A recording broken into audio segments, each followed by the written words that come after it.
मैं आपकी होस्ट और दोस्त फवादिया निजामी आपका स्वागत करती हूँ। आज मैं पहुंची हूँ वार्ड नंबर 85 में। मेरे साथ यहाँ पर श्री वीरेंद्र पोखरियाल जी हैं, जो कि वर्तमान में भाजपा परिवार में मंडल महामंत्री हैं। आइए इनसे जानते हैं कुछ सवालों के जवाब। सर नमस्ते। नमस्ते। सर आपसे जानना चाहते हैं, आप इस वार्ड नंबर 85 में काफी लंबे समय से रहते हैं, आपको लोग पसंद करते हैं और जल्दी ही आपको एज अ पार्षद देखना चाहते हैं। तो सर आपसे जानना चाहते हैं आपके आगे की क्या तैयारी है, आप हमें कुछ बताना चाहेंगे? मैम, आगे की तैयारी ये है कि एक तो लोगों से जो है मिलना जुलना आजकल हम लोग बढ़ा दिया है, और क्षेत्र में जो हमारे विकास कार्य चल रहे हैं जी, और जिसकी वजह से लोगों को काफ़ी तकलीफें भी हो रही है। आप लोग भी आए होंगे, आपने देखा होगा। तो हमारा ध्यान इस समय ये है कि हम जल्दी से जल्दी उन कार्यों को पूरा करवाएं, ताकि लोगों को जो है उन समस्याओं से निजात मिले जो वो झेल रहे हैं इस समय जी, और विकास कार्य पूरा हो, लोगों को उसका लाभ मिले। ज़्यादा फोकस हमारा उसके ऊपर है और ये हम चाहते हैं कि जल्दी जल्दी काम निपट जाए उसमें। सही बात है। सर आपसे थोड़ा सा आपका जो कार्यकाल आप भाजपा परिवार में है, आप कुछ बताना चाहेंगे आपका? जी मैम, हमने 2018 में भाजपा ज्वाइन की थी, जो है विनोद चमोली जी के नेतृत्व में ज्वाइन की थी, और एज ए बूथ अध्यक्ष मैंने पार्टी का काम स्टार्ट किया था। जी, उसके बाद मैं मंडल में मंत्री पद पे मुझे प्रमोट किया गया, और अभी जो है इस तत्कालीन मंडल में मंडल महामंत्री के पद पे मुझे जो है काम करने का मौका मिला हुआ है। जी, माननीय विधायक विनोद चमोली जी के नेतृत्व में हम लोग धर्मपुर विधानसभा के केदारनगर मंडल में हम लोग जो है सक्रियता के साथ संगठन को संभाल रहे हैं और क्षेत्र के कार्य को कर रहे हैं। जी। सर आपसे एक बात जानना चाहेंगे, अब से 2 साल पहले जैसे कोरोना और डेंगू दोनों ही महामारी के रूप में सामने आए थे, हर इंसान किसी न किसी तकलीफ से परेशान था। भाजपा ही मात्र एक ऐसी पार्टी थी जो इस टाइम पे सबसे ज्यादा सक्रिय थी।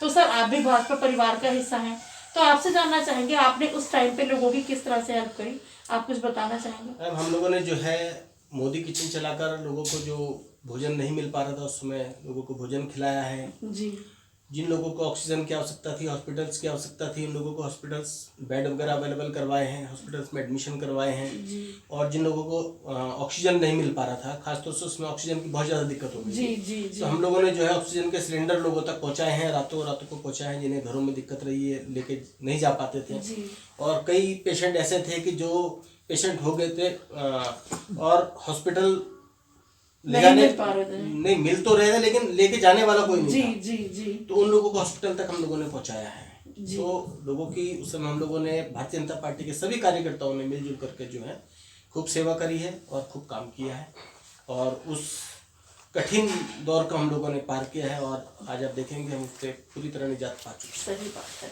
सर वही तो दुआएं हैं, आपने उस टाइम पे इतने लोगों की हेल्प करी जो लोग आपको पसंद करते।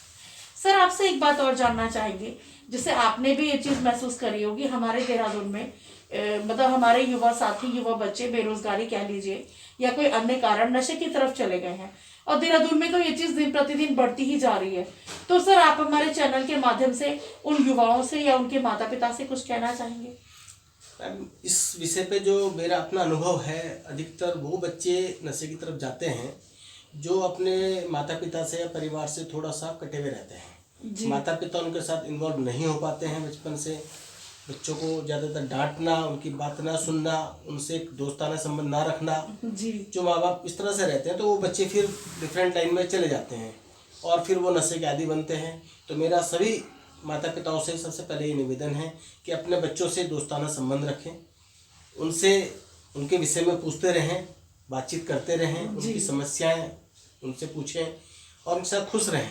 सही बात हर है। परिवार में एक साथ जैसे भोजन करना हो गया, एक साथ बैठ के टीवी देखना हो गया, एक साथ बैठ के बातचीत करना हो गया, इस तरह के कार्यकलाप करते रहें ताकि आपके बच्चे आपसे दूर ना हो। उन्हें कोई समस्या, कोई दिक्कत आए तो वो आपसे अपनी समस्या साझा कर सकें, ना कि दूसरों से। सही बात है भैया, आपने बहुत अच्छी बात बताई। सर आपसे एक सवाल और पूछना चाहूंगी, जैसे आपने अब ये भाजपा मतलब हमेशा से ही नए वोटर्स के लिए कुछ ना कुछ कैंपेनिंग वगैरह करती रहती है, तो सर जैसे हमारे बहुत से बच्चे अब 18 पूरा करके पहली बार वोट डालेंगे और मतलब उन बच्चों के अंदर एक अलग ही तरह का उत्साह देखने को मिलता है, तो सर आपसे जानना चाहेंगे कि आप उन युवाओं से कुछ कहना चाहेंगे कि उन्हें आगे आने वाले नगर निगम चुनाव में किस तरीके से वोट करना चाहिए ध्यान में रखकर? बिल्कुल कहना चाहेंगे। मैं उनसे कहना चाहूँगा कि जो भी हमारे नव मतदाता तैयार हुए, 18 पार करके नए वोटर्स बने हैं, जी, वे एक तो अपना वोट जरूर करें।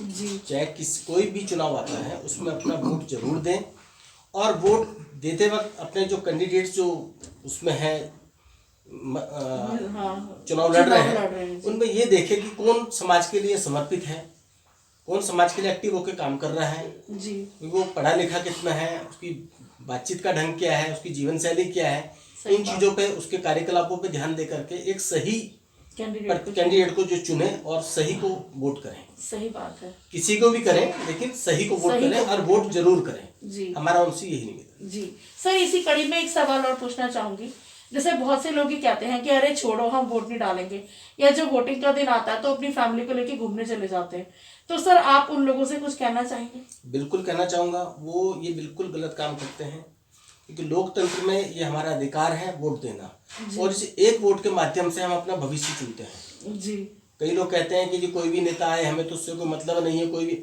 नेता किसी एक व्यक्ति के लिए नहीं होता, सबके लिए हाँ। सबके लिए होता है। वो समाज का प्रतिनिधित्व करता है और आपके समाज के डेवलपमेंट की जो प्रक्रिया है वो वही तय करता है, आप नहीं तय करते सही सरकार बात। के साथ बैठ जी, करके। जी, जी। इसलिए अपने विकास के लिए, अपने समाज के विकास के लिए उनको वोट जरूर करना चाहिए।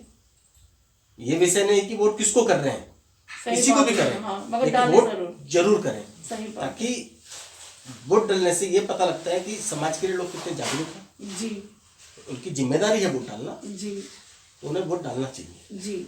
सर आपसे एक सवाल और पूछना चाहूंगी, जैसे हमारे बहुत से बच्चे युवा साथी जो हैं वो अपने ट्रेडिशन को छोड़कर किसी दूसरी संस्कृति या किसी और ट्रेडिशन को फॉलो करते हैं, जैसे मतलब हाँ जैसे हमारे लोकल छुट्टियां हैं, जैसे लोकल फेस्टिवल्स वगैरह आते हैं तो बच्चों को नहीं पता होता, तो सर आप उन युवाओं से कुछ कहना चाहेंगे?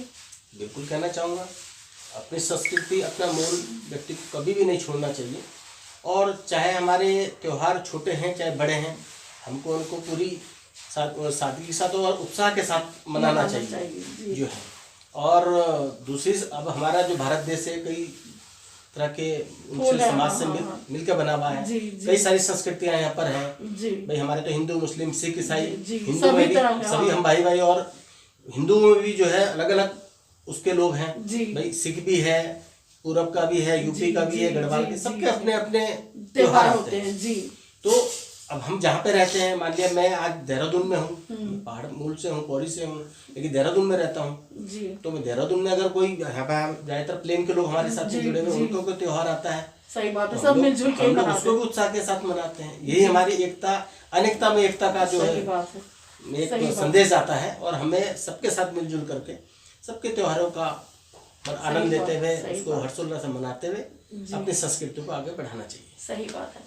सर आपसे एक सवाल और पूछना चाहूंगी, जैसे आपने सोचा होगा कि अगर आप एज अ पार्षद आएंगे तो आप अपने क्षेत्र में क्या कुछ काम कराना चाहेंगे, आप हमें बताना चाहेंगे? बिल्कुल कराना चाहेंगे। सबसे पहले तो मैम साफ सफाई की व्यवस्था को हम लोग जो है दुरुस्त करेंगे, क्योंकि क्षेत्र में जो हमारे यहाँ पर अमूमन देखने को आया है कि साफ सफाई की बड़ी दिक्कत है। जी। स्वीपर्स वगैरह जो भी हमारे पास है, एक डेली रूटीन्स में जा कर के मोहल्लों के अंदर सफाई नहीं करते हैं, नाली की सफाई नहीं है, और जो विकास कार्य हैं क्षेत्र में जो बड़े काम होने होते हैं, तो मेरा फोकस ज़्यादा उस तरफ रहेगा कि हम अपने क्षेत्र में कौन सा बड़ा काम करवा सकते हैं। सही बात है।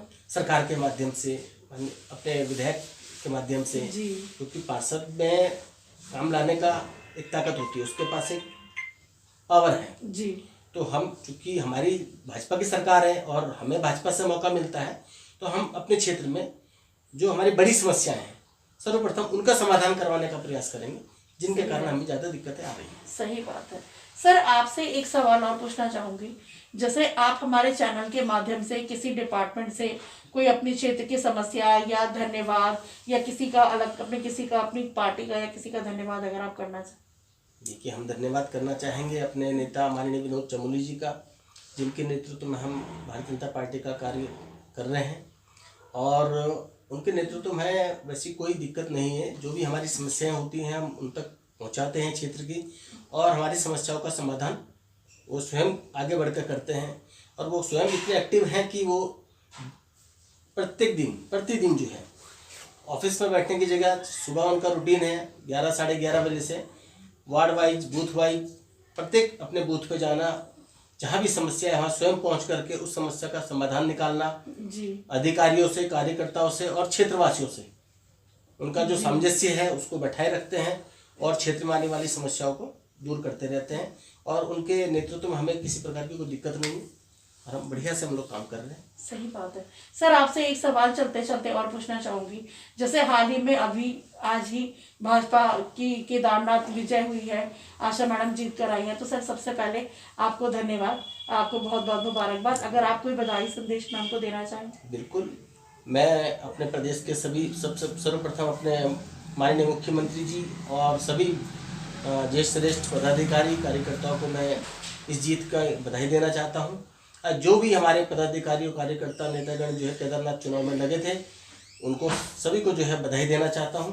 और ये हमारे लिए ऐतिहासिक जीत है और इसमें कई सारे कयास लगाए जा रहे थे कि ये सीट शायद नहीं निकल पाएगी, लेकिन हम लोग पूर्ण आश्वस्त थे कि ये सीट हमारी कहीं नहीं जाएगी और हम भारी मतों से यहाँ पर जो है विजयी होंगे और वही हुआ भी है।